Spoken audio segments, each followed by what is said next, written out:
Continuamos en la página 30 de su libro de texto. Otras fórmulas que se emplean en el movimiento rectilíneo uniformemente variado. En esta página vamos a encontrar un cuadro que nos muestra ciertas fórmulas que nosotros podemos utilizar cuando en los problemas hay datos con los cuales no contamos. Además, acá abajo con lápiz ustedes ven una fórmula que yo añadí, la cual ustedes deben también copiar, por favor, porque más adelante la vamos a utilizar. Este cuadro nos explica cuándo nosotros tenemos que utilizar cada fórmula. Por ejemplo, la primera es velocidad final, que dice que es igual a velocidad inicial más aceleración por tiempo. ¿Cuándo la vamos a utilizar? Cuando nosotros, según los datos que hemos recabado, nos demos cuenta que no conocemos la distancia. Tenemos esta fórmula de distancia que la vamos a utilizar cuando no tenemos dato de aceleración. Este dato de distancia, se dan cuenta que tenemos 1, 2 y 3 fórmulas de distancia. Pero ¿cuándo lo vamos a utilizar? Según la condición, cuando desconocemos la velocidad final, utilizaremos esta. ¿Cuándo vamos a utilizar esta? Cuando no conocemos la velocidad inicial. También contamos con otra fórmula de velocidad final, tal y como esta que tenemos acá en la parte superior, solo que esta tiene otra condición. La vamos a utilizar cuando no tenemos el dato de lo que se refiere a el tiempo. Contamos entonces con fórmulas que sirven para calcular lo mismo, pero para elegirla nosotros vamos a determinar entonces qué dato es el que nos falta, y según las observaciones nosotros decidimos cuál utilizar. El ejemplo de acá nos dice que un famoso corredor de carros parte del reposo, acelera a razón de 12 metros por segundo al cuadrado hasta alcanzar una velocidad de 30 metros por cada segundo. ¿Qué distancia en metros recorrió? Determinemos entonces la distancia que recorrió en metros. Identifiquemos primero los datos del problema. Acá tenemos un cuadro en el cual se encierran los datos a utilizar. Como aceleración, 12 metros por segundo al cuadrado. Velocidad inicial, 0. En velocidad final, observamos que hay 30 metros por segundo.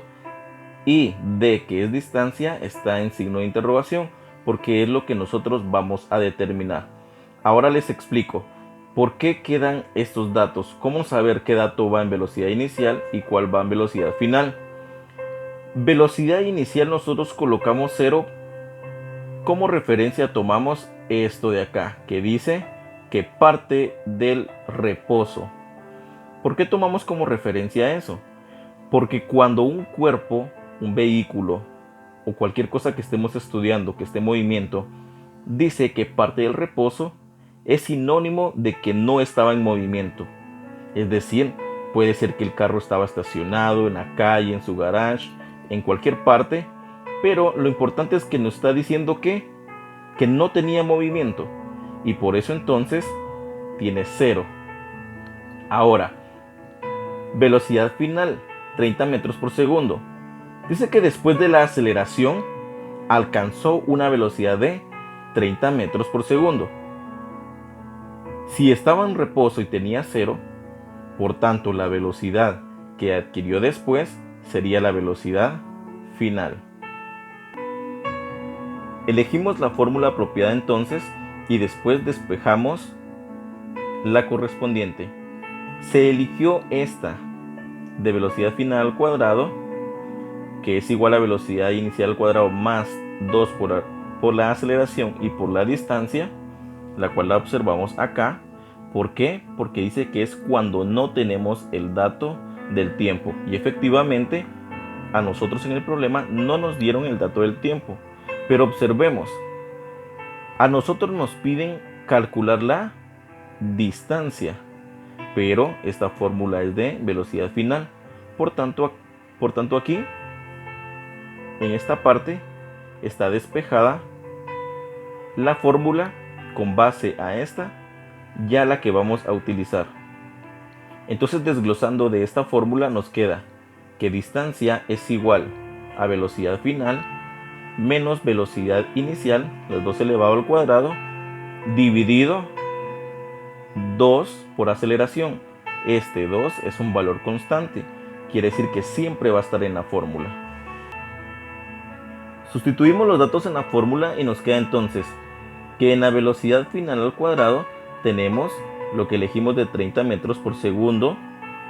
En la velocidad inicial tenemos 0, abajo el 2 que es constante y la a que significa aceleración dijimos que es de 12. Efectuamos entonces al cuadrado, 30 al cuadrado nos da 900. Elevamos también las siglas que es metros por segundo y también nos queda al cuadrado. Luego lo que es 0 nos vuelve a quedar 0, omitimos el resultado entonces. Y en la parte de abajo que es 2 por 12 nos da 24 metros por segundo al cuadrado.